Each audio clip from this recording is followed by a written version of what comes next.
It all started on an ordinary day, one of those that seemed like it was going to pass without anything unusual happening. I was going about my business, doing the things I usually do, when everything suddenly changed.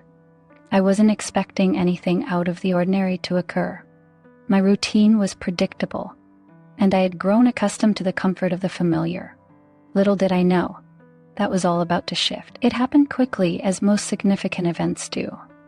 One moment, everything was calm, and the next, I found myself caught in a situation I hadn't planned for. It wasn't something I could have seen coming, nor could I have prepared for it. The man appeared seemingly out of nowhere. At first, I didn't think much of it. He was just another person passing by, part of the crowd, blending in with the rest of the world. But then, things started to take a turn. I found myself in a position where I wasn't sure what to do, where to go, or how to react. As time passed, I realized the situation was more serious than I had initially thought. I tried to figure out my options, to understand what had just happened and how I could get out of it. It wasn't easy. The confusion, the uncertainty, the overwhelming feeling of not knowing how to handle things made everything feel more intense than it probably should have. There were moments where I thought maybe I could just escape, make a quick getaway, and put it all behind me. But it wasn't that simple. The man's presence was persistent, and no matter how much I tried to shake it off, he was always there, watching, waiting. It was almost as if he had caught me in a way that made it impossible to slip away unnoticed. The more I thought about it, the more I realized that I wasn't just physically caught in this situation, but emotionally as well. Something about the whole ordeal weighed on me. It wasn't just a matter of finding a way out. It was about understanding what had just happened and why it felt so heavy. It was like being trapped in a moment that I couldn't control, something that seemed to spiral out of my hands, despite my efforts to remain calm and composed. There were times when I wished things could just go back to how they were before. I longed for the simple days of routine where nothing unexpected happened, but in a way I also knew that this was part of life, unpredictable, out of control, and often more complicated than we could handle. And that's exactly what this was, life, in its rawest form. It wasn't something that could be neatly categorized or understood at a glance. As the situation unfolded, I realized that the man wasn't just a stranger. He had become a symbol of something larger. He represented the unexpected turns life could take, the moments when we felt out of control, and the unpredictability that often blindsides us. It was as if he had become a force in my life, not just through his physical presence, but through the emotions and thoughts that came with him. Eventually, I found myself questioning everything. What I had done, what I had missed, what could have been done differently. But those questions led to no answers, just more confusion. The event itself had left me with more questions than solutions, and I wasn't sure where to go from there. Yet life continued to move forward. It didn't pause for me to catch up. I had to keep moving, even though I wasn't sure where I was heading. The days that followed were filled with reflection. I kept thinking about that moment, trying to piece together everything that had happened and what it all meant. But the more I thought about it, the less clear things became.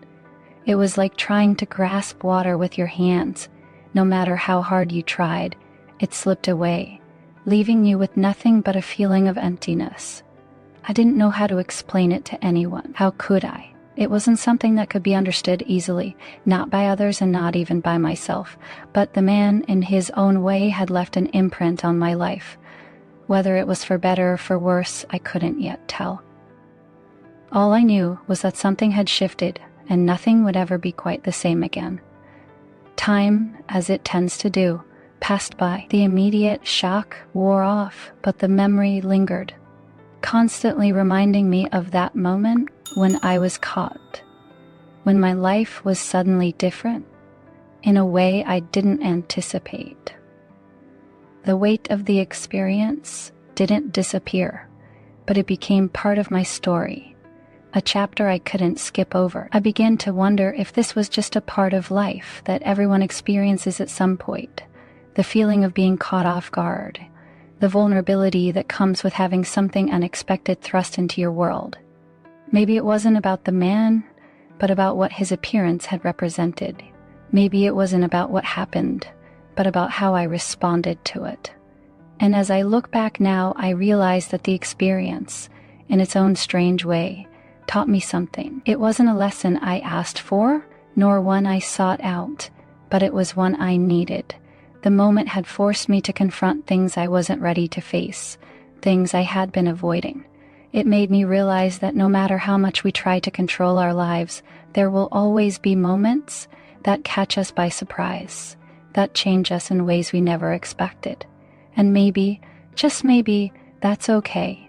What happened with that man didn't define me, but it did shape me in a way I hadn't anticipated. It's a part of my story now, one that I carry with me, and though I don't know exactly what it means, I've learned to accept it as part of the journey. As time went on, the events with the man began to fade into the background of my life, but they never truly disappeared. The memories, though less vivid, still lingered, quietly reminding me that something had changed. There were days when I thought about it more than others, but I learned how to carry on, to move forward, and to keep living. Life had a way of pushing you to continue, even when you didn't feel ready. And in a strange way, I became grateful for that. It wasn't easy, but I had learned how to adapt, to keep going despite the nagging feeling that something wasn't quite right.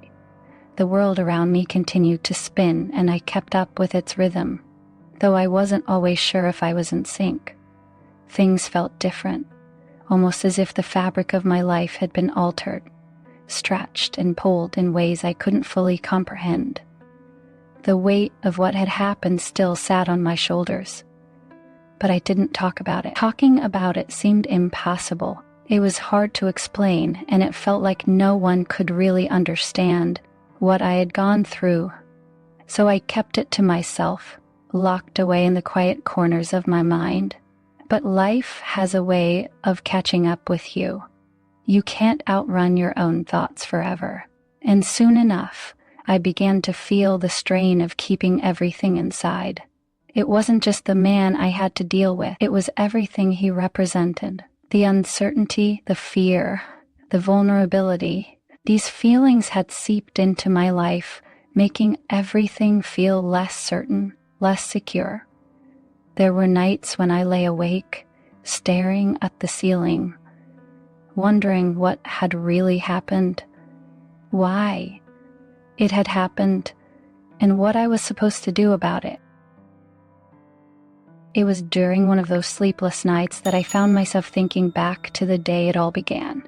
The way the man had appeared out of nowhere, like a shadow in a crowd, and how everything had changed in an instant. I remembered the confusion, the feeling of being caught in something I couldn't control. But now, as I thought about it, I realized something. The man, for all the chaos he had brought into my life, had also shown me something important. He had revealed to me just how fragile everything could be, how easily things could change, how quickly life could take an unexpected turn. For a long time, I had been going through life assuming that things would always stay the same, that I could control everything in my world. But the man had shattered that illusion. I wasn't in control. No one truly was. Life, in all its unpredictability, was bigger than I was, and that realization, while unsettling at first, started to offer a strange sense of freedom. Once I understood that, I began to change. I started to let go of the need to control everything, to force things into neat little boxes. I began to accept that life would throw curveballs, that things wouldn't always go the way I planned, and that was okay. In fact, That was part of what made life so rich, so full of possibility. The uncertainty, the unpredictability, those were the things that made everything feel alive. It wasn't easy, of course. The fear and doubt still crept in, especially on the days when the memories of the man returned with a force I hadn't anticipated. But I tried not to dwell on them. Instead, I focused on the things I could control, the small things that gave me comfort. I started paying more attention to the people around me, to the connections I had with others. I realized that, in the end, those connections were what mattered the most. They were the things that grounded me when everything else felt uncertain. One day, I ran into someone who had known me before all of this had happened. We hadn't seen each other in years, and when we met, I wasn't sure what to expect. The old version of me felt distant, like a memory I couldn't quite recall. But as we talked, I realized how much had changed. The person I had been before had been someone who believed in controlling everything, in having every step planned out, but that person no longer existed. In their place was someone new, someone who had learned that it was okay not to have all the answers, that it was okay to be vulnerable, to be uncertain, and to still find joy in life. The conversation was simple, nothing extraordinary, but it helped me see just how far I had come. The person I was now had a different perspective, one that had been shaped by everything that had happened. I no longer felt as if I needed to hide from my own feelings or experiences. Instead, I could acknowledge them, accept them, and move forward with them as a part of my story. After that encounter, I began to reach out to others more often. I started to rebuild connections with people, to allow myself to be part of something bigger than just my own thoughts and fears. It was in these moments of shared vulnerability that I began to heal. The weight that had been on my shoulders gradually lightened as I learned that I wasn't alone in my struggles, that everyone faced challenges in their own way. And maybe that was the most important lesson the man had taught me, that no matter how isolated we may feel, we are all connected in the experience of life. Even though the man had come and gone from my life, his impact remained. His presence had been a catalyst for change, forcing me to look at myself and my life from a different angle. And though it had been a difficult journey, I now understood that it had been necessary. I couldn't have reached this point without the experience, no matter how unsettling or confusing it had been. The man had caught me, but in the process, he had also set me free. Free from the illusion of control, free from the need to have all the answers, free from the fear of the unknown. It wasn't an easy path, but it was mine to walk, and I began to understand that it was okay to not have everything figured out. Life wasn't about being caught in a moment and staying there forever. It was about learning to move forward, to adapt and to grow from the experiences we have, no matter how unexpected or difficult they may seem. And in that, I found peace. Even though I had started to find a sense of peace and had begun to accept what had happened, the story didn't end there. Life kept moving, and with it came new days, new feelings, and new encounters that would add more layers to what I thought was already finished. I thought I had reached the point where I had fully processed what the man had done to my sense of safety and normalcy. But healing isn't always a straight line. Sometimes without warning, something brings it all back, not as strongly as before, but just enough to remind you that you're still carrying it. It happened on a quiet afternoon. I was walking down a street I didn't normally use, just taking a different route because I had a little extra time. As I turned the corner, I saw someone who looked familiar. My heart skipped a beat. It wasn't him, not exactly, but the shape of his posture, the way he stood, even the slight tilt of his head looked so much like him that, for a moment, I froze. My breath caught in my throat. My breath caught in my throat, and my legs stiffened like they had forgotten how to move. The air felt heavier. thicker, and my mind immediately returned to that moment, the one where I was caught. The fear wasn't overwhelming, not like before, but it was still there, hiding in the edges of my thoughts, ready to crawl back in. I didn't panic. I didn't run. I just stood still for a second longer and then walked away. But that 1 second was enough to stir everything back up. The rest of the day felt off, like I had been transported back in time and then yanked forward again too quickly. That night I lay awake, not reliving the exact moment when he caught me, but questioning what that encounter had really left behind in me. I realized that even though time had passed, the impact still lived inside of me, not as loud as it once was, but quiet and present, like a memory that doesn't want to be forgotten. And maybe that was part of the process too. Maybe we don't ever fully erase certain things. Maybe the goal isn't to forget or pretend they didn't happen, but to learn how to live with them, to learn how to live with them, to learn how to keep walking even when your legs remember how they once froze, to understand that sometimes healing doesn't mean erasing, it means making space. Space for what hurt, space for what changed, and space for the person you became because of it. In the following weeks, I started paying closer attention to those spaces.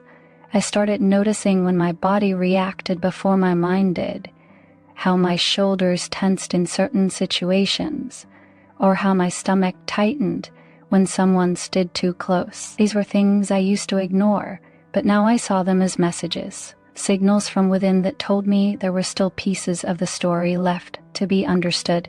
So I listened. I didn't push the feelings away. I didn't tell myself I was overreacting. I just listened and sat with them for as long as I needed to.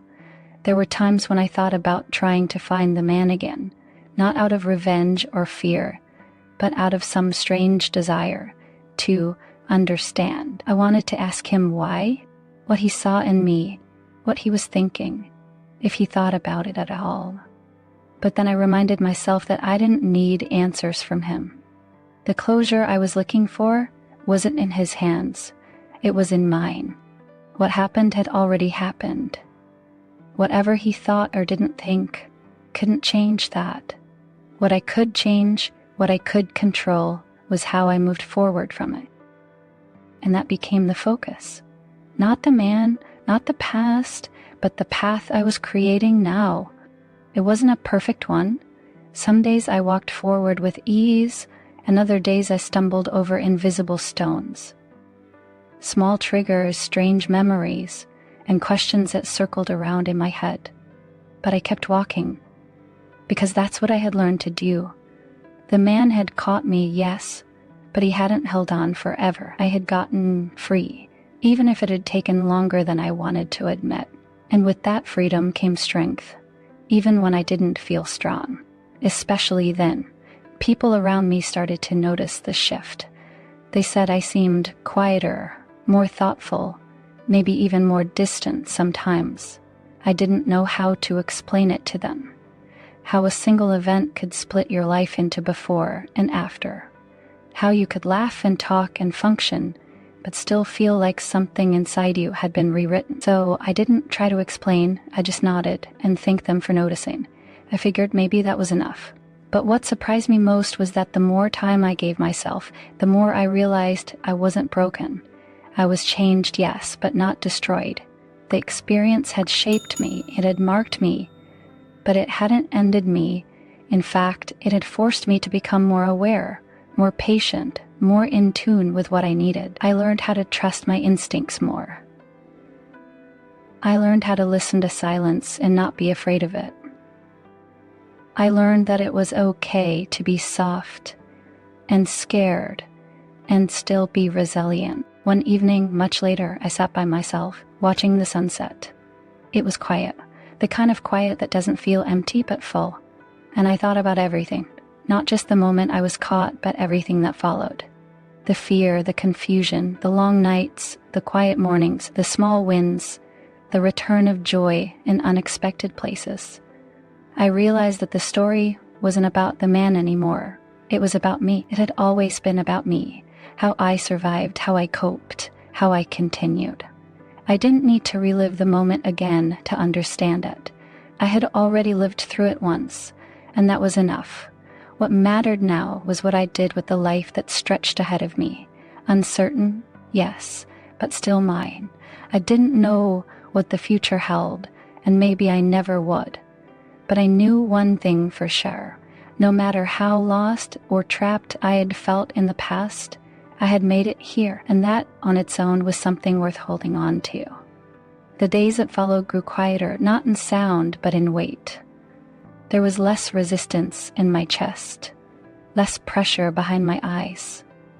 I stopped waiting for the past to sneak up on me in the middle of a peaceful moment. I let myself believe that maybe I didn't have to be alert all the time. I didn't have to brace for what had already happened. I had come through it. That was something. I began to find peace, not in forgetting, but in not needing to remember constantly. The man was still a part of my story, but he was no longer the center of it. I didn't flinch at every shadow or pause too long at familiar faces in a crowd. There was space between me and the memory now, space I had earned. In that space, I discovered who I really was, not just who I had become because of what happened, but who I had been all along, beneath the fear, beneath the questions. I started doing things that brought me a quiet sense of joy, small things that made life feel like mine again. Morning walks without checking over my shoulder, sitting in public places without needing to scan the room every 5 minutes, smiling at strangers without wondering if they'd follow me. The world, which had once felt so sharp and unfamiliar, started to feel like something I could trust again. Not because it had changed, but because I had learned how to stand within it. I didn't talk about the man much. Most people didn't even know there had been a man, and that was okay. Some stories don't need to be told to everyone. Some are meant to be carried quietly, not as a burden, but as a part of you that lives deeper than words. I had nothing to prove. I didn't need to explain what I had gone through to validate it. I didn't owe anyone that. The healing wasn't for them. It was for me. There was a day not long ago when I walked past the same place where it had all started, the spot where I had first seen him, the place that had once made my heart race. I slowed down just for a moment and stood still. The street hadn't changed. The sidewalk was the same. The sounds were familiar, but I wasn't the same. I stood there not as the person who had been caught, but as the one who had gotten away. I didn't cry. I didn't smile either. I just breathed in and let it be what it was. A moment. Nothing more. In the end, what mattered wasn't him, or what he did, or how I felt in those first days of confusion. What mattered was that I had come out on the other side. I had kept going when I didn't know how. I had walked through it when I didn't think I could. And I had reached a place where I could sit with everything that happened. And I had reached a place where I could sit with everything that happened and feel steady. Not perfect, not fully healed, not untouched, but steady. Sometimes I still think about the version of myself from before all of this happened. I wonder what she would say if she could see me now. I think she'd be proud, even if she didn't understand how we got here. And maybe I'd tell her she didn't need to be afraid, even though I know she still would be. That's just how fear works. But I'd remind her that fear is not forever, that no matter how tightly something holds you, it doesn't have to keep you. This is where the story ends, not with a big revelation or a traumatic moment, but with something quieter, a deep breath, a steady step, a quiet understanding that life moves forward, and so do we. The man caught me, yes, but I kept going, and now I am free.